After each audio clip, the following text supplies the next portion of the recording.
After the release of the DayZ mod for Arma 2, I've been kind of avoiding these Battle Royale, King of the Hill type of games. Until now.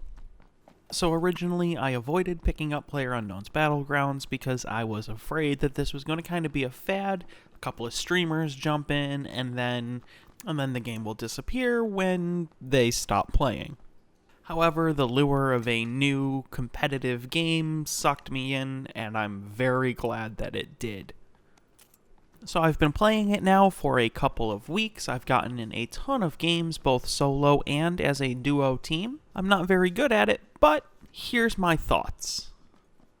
First, let's get a quick overview of exactly what the game is. You and nearly 100 of your closest friends cram into a giant plane. That plane then flies over a pre-populated island, and you all parachute out. Over the course of the next up to about 40 or 50 minutes, you will slowly all be corralled into a small part of that island as you fight to the death in the last person standing. Now, that corral takes the place of a force field that it doesn't kill you instantly when you go outside of it, but it does do a ton of damage over time. That force field then contracts over time throughout the game until you are basically forced on top of your other competitor friends. Your goal during this time is to find weapons and other things that will make it easier to kill everybody else around you.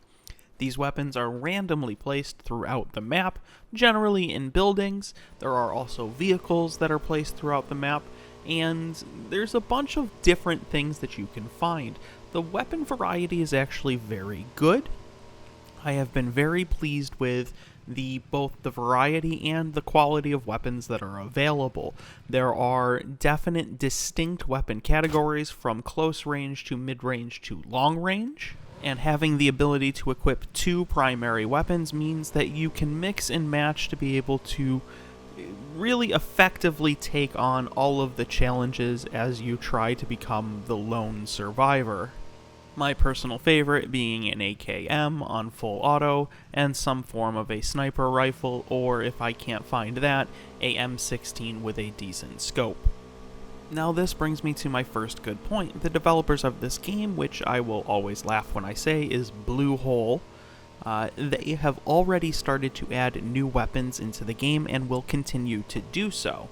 Some of these weapons take on the iconic form of things that you have probably seen in other shooters, like the AKM or the ever-present Arctic Warfare, which is a sniper rifle that has made many appearances in video games. There is also a selection of melee weapons, however limited, as well as pistols, that will make it so that you can have an option in every single environment into what is your favorite weapon for handling that environment, whether it be a shotgun, an Uzi, or an automatic rifle.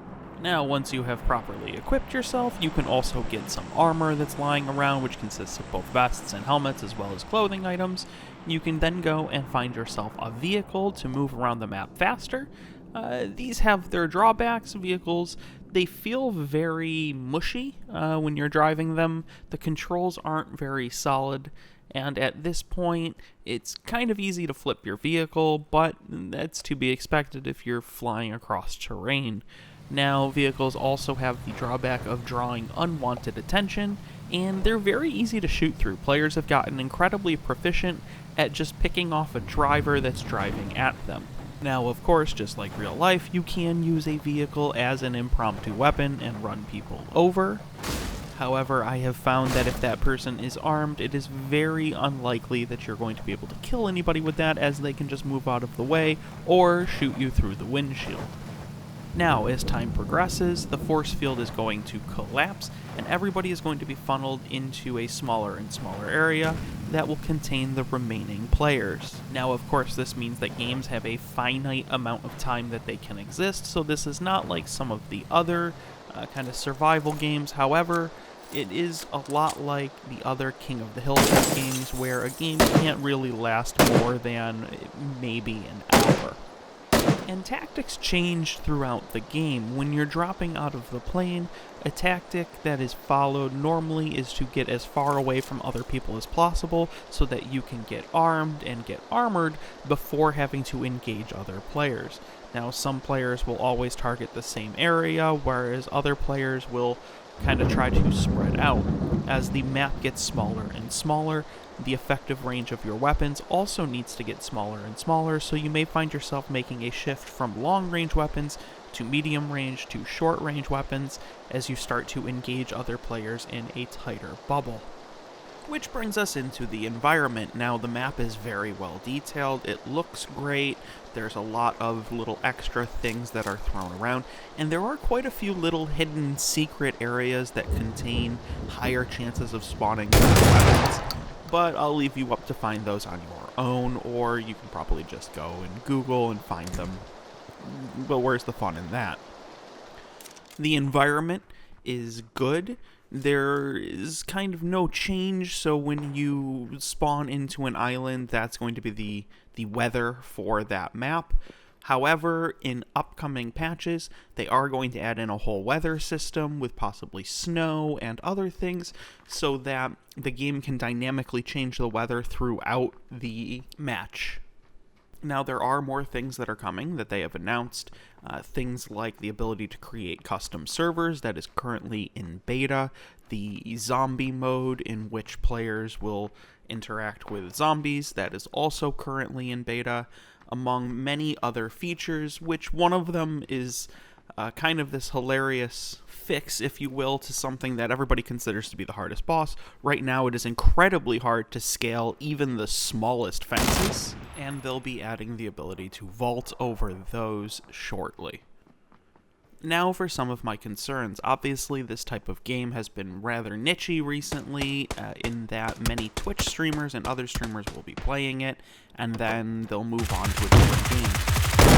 Worried that the game may fade into obscurity, as it's still considered early access. So of course, whatever risks are inherent in that still exist here. Now, the game is incredibly popular still.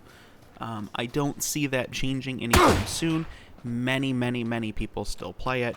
It's just a concern always with early access games that things may not progress, or they may slow down if people stop playing the game.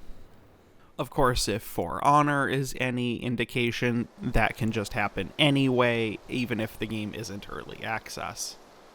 Now, while this game didn't get affected by the Steam sale this year, it is $39.99. It is worth the price. I have gotten a ton of enjoyment out of it. It is very well done. They are, at least for the foreseeable future, adding a bunch of content into the game to get it up into a released product status, and I would not hesitate to make this purchase again. Now, as always, if you've enjoyed this video, hit the like button for me, it lets me know. Hit that subscribe button if you want to see more of this kind of content, and then hit that little bell icon next to the subscribe to be aware of when I do upload a new video. If you've bought this game, if you're playing this game, let me know in the comments below. I always love to hear from you guys, and as always, have a great rest of your day.